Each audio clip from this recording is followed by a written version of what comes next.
الحمد للہ رب العالمین۔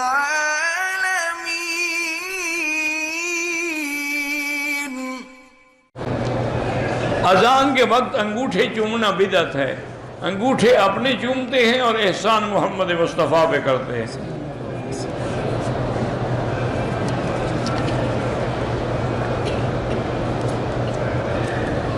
مجھے حرم کے حمامات میں ایک جائے نماز ملی ہے، وہ کسی غریب کو دے تو نماز پڑھے گا، جس کی اس کو بھی ثواب ہوگا۔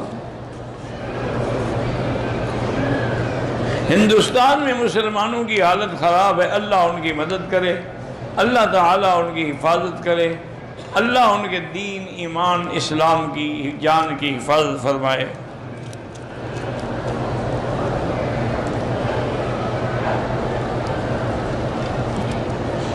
محمد علی مرزا بہرحال کوئی بھی ہے، اس نے حضرت تھانوی پر گستاخ رسول ہونے کا فتویٰ لگایا ہے کہ اپنے شاگردوں کو وہ لا الہ الا اللہ اشرف علی رسول اللہ پڑھاتے تھے۔ یہ لکھنے والا کوئی 100% جھوٹا ہے۔ وہ تو قصہ کتابوں میں ہے کہ ایک آدمی نے آ کے بیان کیا حضرت تھانوی سے کہ حضرت میں نے رات خواب دیکھا اور اس کے بعد سے مجھے نیند نہیں آتی پریشانی سے، کہ میں کلمہ پڑھنا چاہتا ہوں لا الہ الا اللہ محمد الرسول اللہ، لیکن میری زبان پہ آ جاتا ہے اشرف علی رسول اللہ۔ تو میں نے توبہ کی، استغفار کیا، میں پریشان ہوں۔ آپ نے فرمایا کوئی پریشانی کی بات نہیں، خواب میں تمہیں ہدایت کی گئی ہے کہ تمہارا پیر جو ہے وہ متبع سنت محمد مصطفیٰ ہے۔ یہ تو خواب تھا، تم نے اس کو بنا دیا کہ حضرت نے کہا ہے۔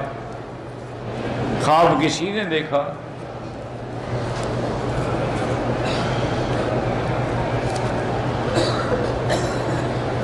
بہرحال حضرت علی رضی اللہ تعالی عنہ ہی کہنا چاہیے تمام صحابہ کو۔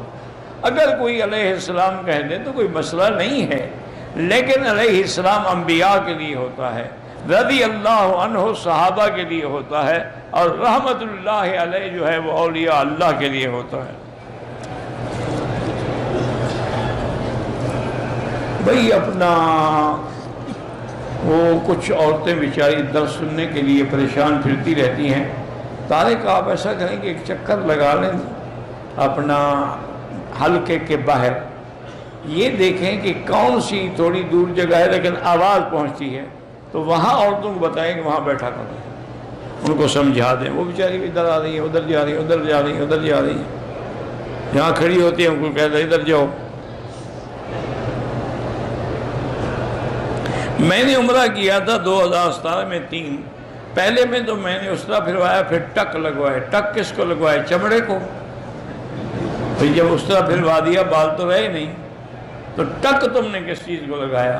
کتنا چمڑا کاٹا؟ صاف بات ہے کہ دم ہے، جھوٹ بول رہے ہو۔